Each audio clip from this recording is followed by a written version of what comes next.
know Nicole Kearney. She's the proud owner of Sip and Share Wines, boutique winery that produces handcrafted vegan wines. Today, she and I discuss her journey in the business and tips for couples to spice up their quality time during the pandemic. Nicole Kearney, welcome to the Chundria Show. How are you today? I am well, Queen. I am well. Yes, Thank you you. are. I'm so proud of Sip and Share Wines. I can't wait to chat with you about it. Awesome. Yes, So let's let's go. dive on in. Tell me about your business, Sip and Share Wines, and how you got your start in the industry. So we're a boutique vegan winery, as you said, and we've been around as a winery since 2018. We introduced our flagship collection, Seven Word Wines, in January of 2019. And I got into the business as a writer. So I'm a writer by trade. The business name came from Sip and Share, came from sitting with my fellow writers when I was in graduate school. And that's what we would do. We would sip and we would share. And so I just took that concept into the wine business, because for us, it's all about creating that community with wine, specifically for wine lovers who've been overlooked and underrepresented by the wine industry. And that's kind of like how we got into it. We repped other Black and brown winemakers, and then we moved and become a winery. And here we are today. Oh, I love that. That is absolutely fantastic. And definitely kudos to you. So I read that there are less than 1% of Black female wine vintners in the industry. Tell me how it feels to represent the Black community and pave the way for others in the industry. So 1% of all winemakers are Black, and 0.1% are Black women. So I stand on the shoulders of some awesome, great women. And so I'm kind of in that, I call like I'm the second wave of Black women winemakers. And for me, I'm holding the door open to anyone who wants to get in, because so much knowledge and information was shared with me and is still shared with me daily by these fantastic women. And I just want to share that with other people. So I consider it an honor and a blessing to be able to be a part of this small group of people, but want to see it grow so that we are considered the norm versus the exception right now. How do you even get started in the wine industry? Like, what are some tips or tricks or the trade? What is something you wish you knew when you were starting the business that you now know? Ooh, I wish I knew not to start with 7 wines. I wish I would have just started with 2. I'd have made 1 red and 1 white, maybe a rosé, maybe 3 wines, and I would have started smaller. But I would tell everybody, figure out what the rules are in your home state, because every state has a different set of laws around, like if you want to start a winery, every state has a different set of laws. If you want to get into distribution, just anything around alcohol, check with your state, and then to figure out if you're going to actually make the wine yourselves. We do all our own production, but you can also have other people make your wine for you. So figure out kind of what path you want to be in, and then what is your ultimate goal? Like, who are you selling to? And how are you going to reach those individuals? Some people want to be like on every Walmart shelf. We're small. We're not a Walmart producing business, but we want to be on smaller boutique shelves, like boutique wineries, boutique wine shops. So just kind of know where you want to go and reach out and ask for help. I tell people, reach out and ask, because folks will help you and give you guidance. Awesome. Well, now what goes on at these Sip and Share wine tastings? Walk us through. Let us live vicariously through you. What is it like at a Sip and Share wine tasting? We call them sip experiences, and we do them virtual because we don't have a tasting room at this time. So we're a production only winery, and then we travel around the country pouring for the people. But every month we do a virtual sip experience. So folks log on, we ship them the wine, and it's a different set of wines every month, and it's a different theme sip experience. So like the February one is Sip and Self-Worth. And so we will have a guest come on, and they're going to guide us through some self-worth exercises. And then then the wine is pairing with those. And so we're going to talk about the wine. We talk about how the wine is made. We talk about pairing opportunities. Again, we're going to talk about self-worth tips, and we just have a lot of fun. So it's about having fun. We give people a lot of wine education in small bites that are easily digestible, but it's about that community. So by the time you get done, you have those 20, 30 people who have logged on, maybe didn't know each other, have made fast friends, making sure, okay, make sure I got your information. They're exchanging, social platform information. And so we created that new community of people who now are joining the wine world and get a broader taste of different wine that they may or may not have been like, this is a wine my palate likes at the beginning of the journey.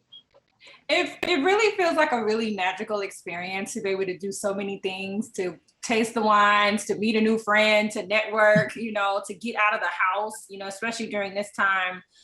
You're looking for those social interactions. So I really appreciate that you've put something so special together that people can come and be inspired and empowered, grab a new friend, or, whatever your personal interests are.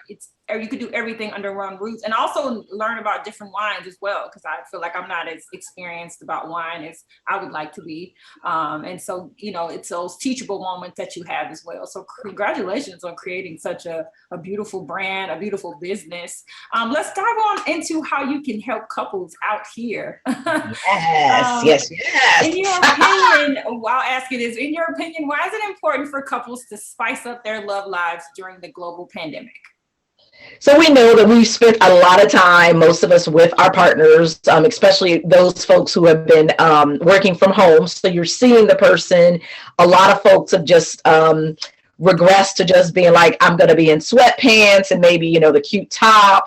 And so now we're just seeing each other in that. And so I think we got to take a moment to remember, okay, we don't have the typical out date nights, but create those moments in that house. So figure out, okay, we're going to cook a meal together.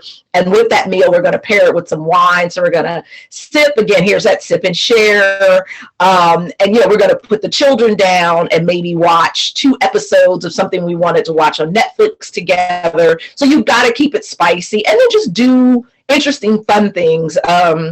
Find that hobby that your partner has, either one you have that you were like, you were iffy about, and like, okay, at least try to, get some interest in it. Maybe it's like, the paint by numbers, or it's a video game. And so you kind of learn that.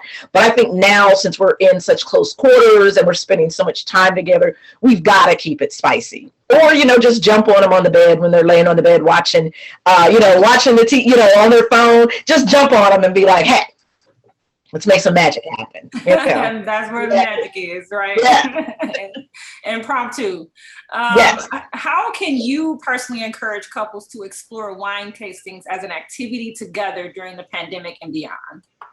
Yes, so I say that's super fun because you can jump on a virtual, and we have a lot of partners, but the men are usually like off screen, but you can hear them giving you give them their feedback, so it's super funny. Now more men are like, okay, I'm going to join because there's other men on the screen. But yeah, tasting the wine together, like, what do you think? What does this, what does this like bring up to you? Like, tell us what kind of flowers does it remind you of, and so then men can hear like, oh, they like this kind of flower. Or from women, they can hear a scent. So it's like, oh, maybe he smelled this scent. Maybe that will be a nice scent on him.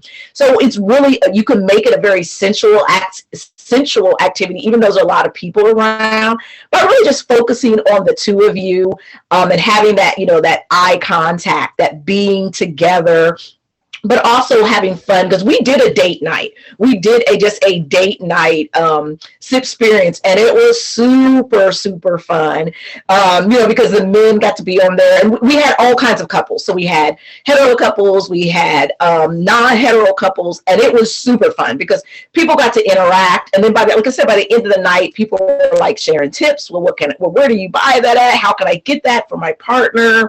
And then that group was like, now we want to keep doing some things together. So a couple of those people have joined us for multiple experiences with their partners. So they've turned it into this consistent date night, and they've joined us for about 3 different activities because it's super easy. They're like, oh, once a month, I know you're going to do this. I just book it. And I tell my partner, and we're going to go, and because we have a different theme every night. So we do, or every month. So we might do sipping cigars. And while the wife or the partner may not smoke cigars, they may just drink the wine, and then the partner can still do the cigar and wine. So it's it's super fun. And we found mostly our women are doing the cigars and the men are just drinking the wine. So well, I think it's definitely something to look forward to. You know, if you got Absolutely. that on your calendar, I like that you change up the theme every month. And so that's something different to look forward to. It doesn't get mundane and boring and like, okay, we're doing another sipping with something new. So I really like that aspect and how you've incorporated that. So teach me something now. How can couples or individuals, how can they incorporate wines into their cooked meals at home? Any tips on that? Like what pairs well with this type of meat or dessert, etc.? So we'll start with the dessert because, you know, we're going into that season. So dessert, we have a wonderful dessert wine.